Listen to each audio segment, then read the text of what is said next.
seize another beautiful day to be educated, informed, as well as be entertained through Gaza media.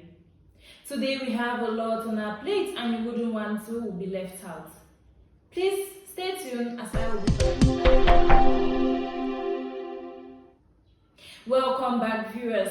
Ahead of the preparation of the BLM Cultural and Development Association, LECDA's USA Convention 2024, which is slated for Saturday 1st of June 2024 in Maryland, the CEO of this organization, Mr. Etienne Pascal, outlined one of the important activities that will go down to commemorate this year's get-together in the one-on-one short exchange with Gaza Media's correspondent, Dr. Ernest Kumba, who is in the USA.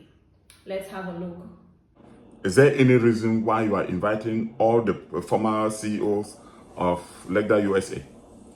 Yes, Director, thank you so much. As usual, I want to appreciate you always creating a platform from which I can reach the BLM people. I think Gaza Media is a gift to the entire BLM. With regards to your question, you know, one thing that we as the BLM people have to celebrate is the fact that all our CEOs from inception in 1999 that they started having LECDA CEOs, or they are all still alive. That is worth celebrating, Director. Starting from 1999 to 2003, that we have our veteran pioneer CEO of LECDA USA. Back then it was LECDA, Professor John Kemji. Professor John Kemji was the CEO from 1999 to 2003. And then after that we have Mbeta Z, who was more or less a transitional CEO, and he was just in the year 2004. And then after 2004, we have Professor Valentine Zengung, who was the CEO from 2004 to 2007. And then Chief Dr. Fomeche took over from Professor Zengung and was the CEO from 2007 to 2010. We also have Maitre Leo Bekong, who was the CEO from 2010 to 2013. And after that, we have Dr. Nkem Kumba, another transitional CEO in the year 2013. From my understanding, during that time, LECDA USA had some serious crisis, from which Professor Eugene Gresham, in my own words, I used to call him the firefighter CEO. You know, the firefighters, they come to rescue, and I think he came to the rescue of LECDA USA and was the CEO from 2014 to 2018. And of course, we have somebody who has stood by my side from my years as the CFO, Professor Demanu Michael, who was the CEO from 2018 to last year, 2023, that I took over from him. And like I said, Director, all these individuals I've called, God, who had been at the helm of LECDA USA, they are all still alive. And I'm thinking, if they were not there, I will not be CEO today, because the organization will not be existing. And if they did not do a good job to sustain it, I will not be CEO. So there is every reason to be thankful to all these individuals who have come before me.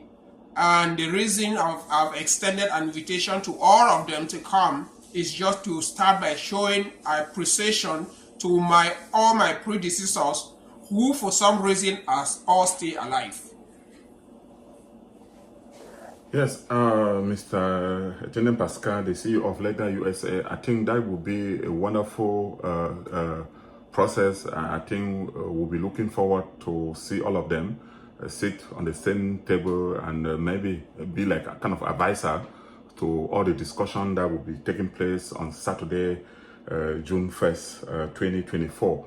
Yeah, let me do a follow-up question. There have been this conversation about the soccer or the football tournament that will also take place, I believe, Friday evening before the barbecue. Can you throw us more light on which team is playing against which team and what are the modality? Yes, Director. Thank you so much. To begin with, it's not just a soccer tournament, but the soccer tournament is dedicated to all these past CEOs that I just mentioned. It's good to not just say something by word of mouth, but to also do something practical to show appreciation to the past CEOs. So it's a soccer tournament, and the whole purpose of the soccer tournament is intended to bring together all the BLM youth. It's not like any fandom is going to be playing against a particular fandom. No, what we have done is gather all the youth from the BLM and divide them into two teams with two captains. I have a fabulous organizing committee team on the ground working on this, and they are doing a good job to assemble the youth to play this tournament.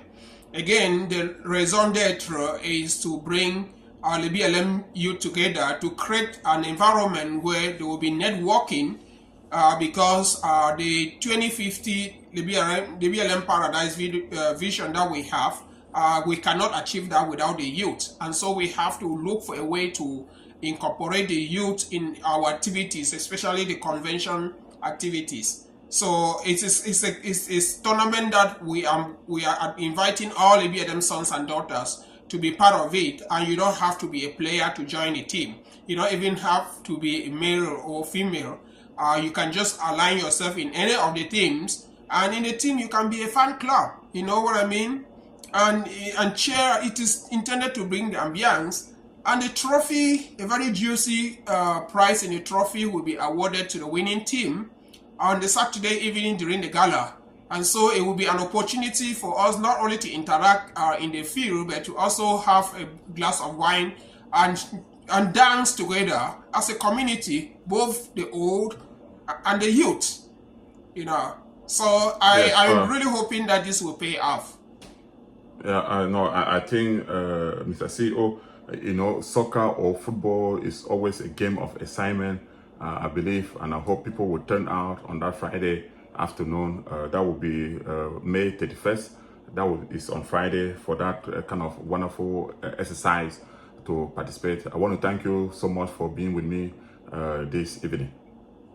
Thank you so much, Director. And again, if we have this interview at this time and I go without encouraging the BLM people to chip in their minimum for the upcoming convention, it will be an affront to common sense if I don't issue this reminder before we round up. And as always, thank you for this wonderful opportunity.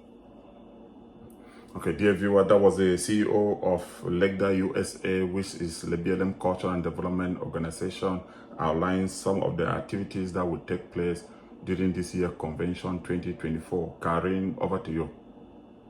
Thank you, Ernest, for the insights. Now to all the BLM people around the world, especially those in the USA, it is important to join the moving train for the future of this division as outlined in the theme of this year's convention, which is the BLM Paradise 2050.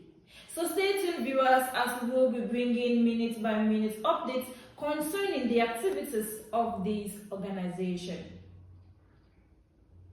Also, Gaza Media focuses on development, cultural, health, educational, and social issues affecting the BLM. And since LECDA is an umbrella organization of this division, we will keep a close eye on what is going on.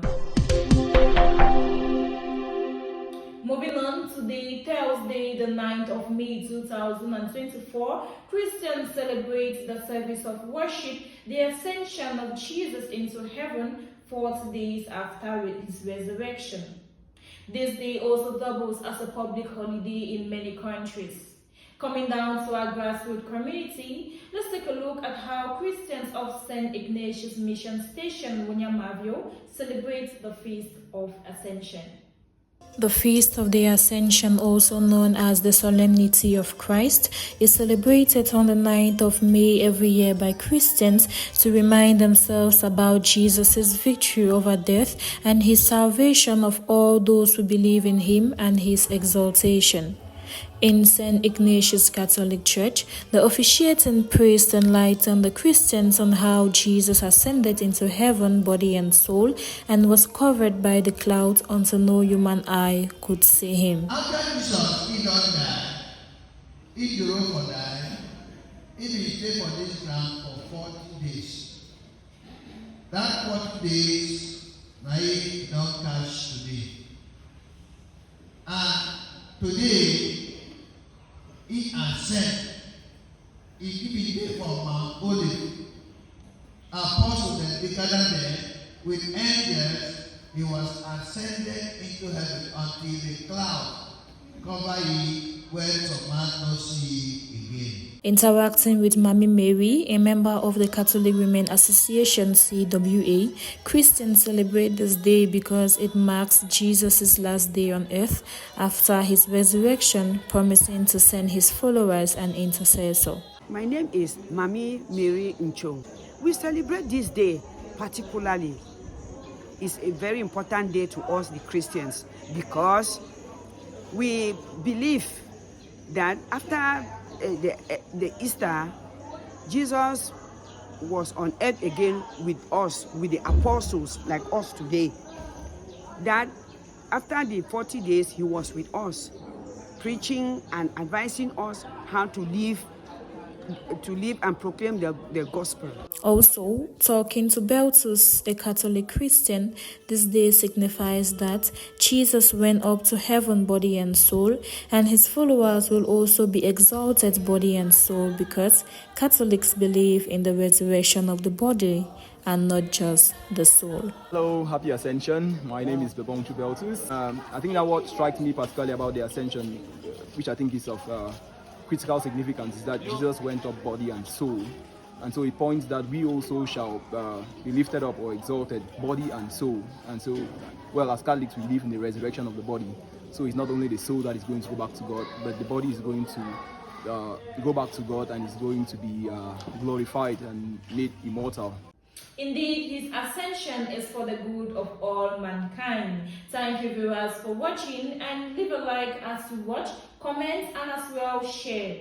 Happy Feast of the Ascension to all Christian faithful out there. For presentation, I am Joan Karim.